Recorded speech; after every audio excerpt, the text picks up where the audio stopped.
الحمد للہ رب العالمین والصلاة والسلام على سید الانبیاء والمرسلین نبینا محمد وعلى آلہ واصحابہ اجمعین، اما بعد، اعوذ باللہ السمیع العلیم من الشیطان الرجیم، بسم اللہ الرحمن الرحیم۔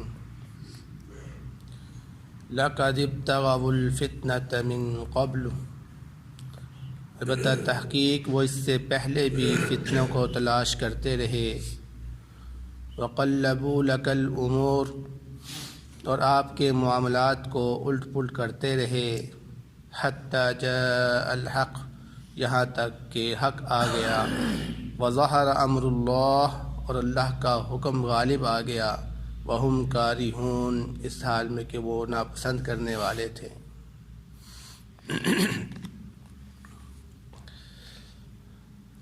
سورۃ التوبہ کی آیت نمبر 48 آپ کے سامنے تلاوت کی گئی ہے۔ اس آیت مبارکہ میں اللہ رب العزت منافقین کی مزید مکاریوں کو ذکر کر رہے ہیں۔ فرمایا کہ یہ جو منافق ہیں یہ ہمیشہ سے ہی اسلام کے دشمن رہے ہیں اور مسلمانوں کے اندر فتنوں کو برپا کرتے رہے ہیں۔ یعنی جنگ تبوک پر یہ جو اپنے فتنوں کو ابار رہے ہیں یہ کوئی نئی بات نہیں ہے، بلکہ شروع اسلام سے ہی جب جنگ بدر کا واقعہ شروع ہوا تھا اس وقت بھی مسلمان جب مدینہ سے نکلنے لگے تھے تو ان منافقین نے مسلمانوں کے اندر فتنہ پیدا کرنے کی کوشش کی، مسلمانوں کو جنگ میں جانے سے روکنے کی کوشش کی۔ اسی طرح احد کا مقام جب تھا تو ان کے جو سردار تھا عبداللہ بن ابی، اس نے بھی سفر کے دوران ہی اپنے ساتھیوں کو، جو کہ 300 کی تعداد میں تھے، اس کو لشکر سے نکال کر واپس مدینے کی طرف لوٹ آیا۔ بنو قریظہ کے خلاف ان منافقین نے یہودیوں کو ابارا کہ مسلمانوں کے خلاف جو ہے نا وہ جنگ کی جائے، اور ان کے خلاف جتنا بھی پروپیگنڈا ہو سکتا تھا منافقین نے کیا۔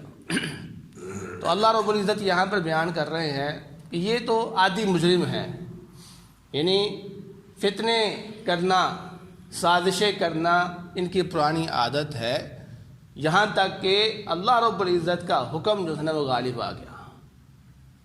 پچھلی آیات میں بھی اللہ رب العزت نے فرمایا تھا کہ اللہ رب العزت اس دین کو غالب کر کے ہی رہے گا، منافقین مشرکین جتنی مرضی سازشیں کر دیں۔ تو اللہ رب العزت فرما رہے ہیں کہ بالآخر دین غالب ہی ہو کے رہا، لیکن یہ لوگ دین کو غالب ہوتے ہوئے دیکھتے ہوئے اس کو نہند کرتے تھے، خوش نہیں ہوتے تھے۔ فرمایا وَمِنْهُمْ مَنْ يَقُولُ ذَلِّ وَلَا تَفْتِنِّي، اور ان میں سے جو یہ کہتا ہے کہ مجھے اجازت دیجیے اور مجھے فتنے میں نہ ڈالیں۔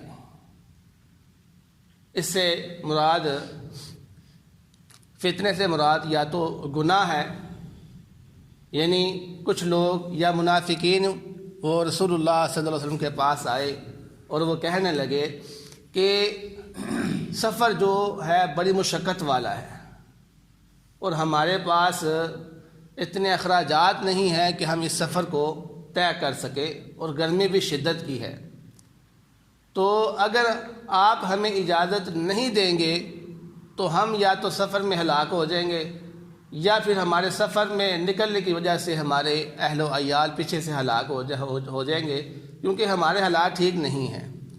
تو اس لیے آپ ہمیں فتنے میں نہ ڈالیں اور ہمیں جو ہے نا وہ مدینہ میں رہنے کی اجازت دے دیں۔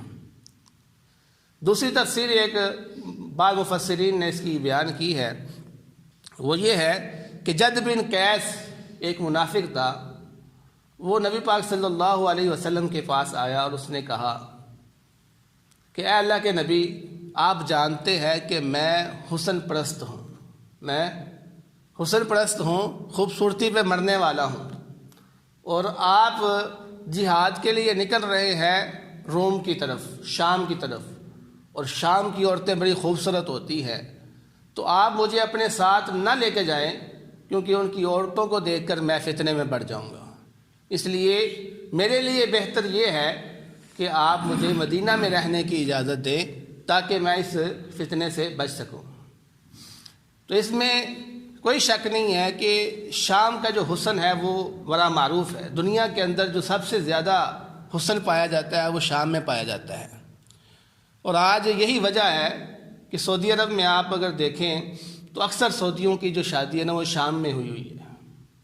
یعنی سعودی عرب کے رہنے والے جو سعودی ہے ان کا جو اصل ان کا جو رنگ ہے وہ سانولا کلر ہے، اور آج کل آپ سعودیوں کو بڑا ہی خوبصورت اور سفید کلر میں دیکھتے ہیں۔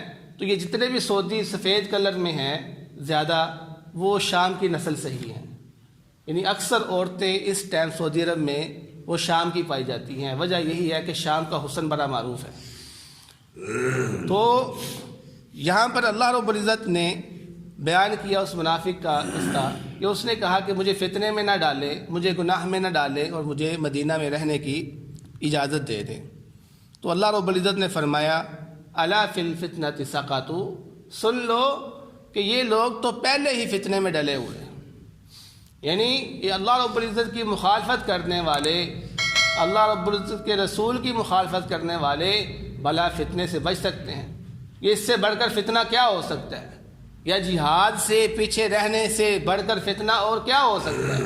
یہ تو پہلے ہی فتنے میں ڈلے ہوئے ہیں، اب تم کون سے فتنے کی بات کر رہے ہو؟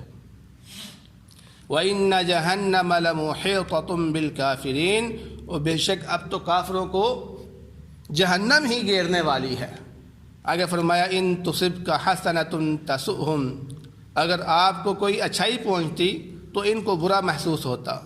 وَإِن تُصِبْكَ مُصِيبَةٌ، اور اگر آپ کو کوئی مصیبت پہنچتی یقولوا قد اخذنا امرنا من قبل، تو یہ کہتے اس سے پہلے ہی ہم نے اپنے آپ کو سنبھال لیا تھا، اپنا بندوبست کر لیا تھا۔ وَيَتَوَلَّوْا وَهُمْ فَرِحُونَ، اور پھر وہ پھر جاتے اس حال میں کہ وہ خوش ہوتے۔ تو مسلمانوں کو جب بھی کوئی مصیبت پہنچتی، مسلمانوں کو جب بھی کہیں جنگ کے اندر شکست ہوتی، یا مسلمانوں کو کہیں پر بھی نقصان ہوتا، مسلمان شہید ہو جاتے، زخمی ہو جاتے، تو یہ منافق جو تھے یہ خوش ہوتے تھے اس وقت، اور کہتے تھے دیکھا ہم نے کہا تھا نا آپ کو کہ اس جنگ پہ نہ جانا، نقصان ہوگا، ہم اس جنگ پہ نہیں گئے، ہم اس لیے اس نقصان سے بچ گئے ہیں۔ تو پھر اپنے اس خوشی کا اظہار کرتے ہوئے کہ ہم نے جو فیصلہ کیا تھا وہ درست تھا، لہذا آپ لوگوں نے جو فیصلہ کیا تھا وہ غلط تھا، اس لیے آپ کو آج نقصان ہوا ہے، تو وہاں سے منہ پھیر کے چلے جاتے۔ اسی طرح اگر مسلمانوں کو کوئی خوشی ملتی، غلبہ حاصل ہوتا، مال غنیمت ملتا، یا مسلمانوں کو اور فتوحات ہوتی، تو یہ منافقین اس وقت افسوس کرتے تھے کہ ہم پیچھے رہ گئے، مسلمانوں کو آج بڑا مال مل گیا ہے، ہم پیچھے رہ گئے، مسلمانوں کو آج بڑی خوشی ملی ہے۔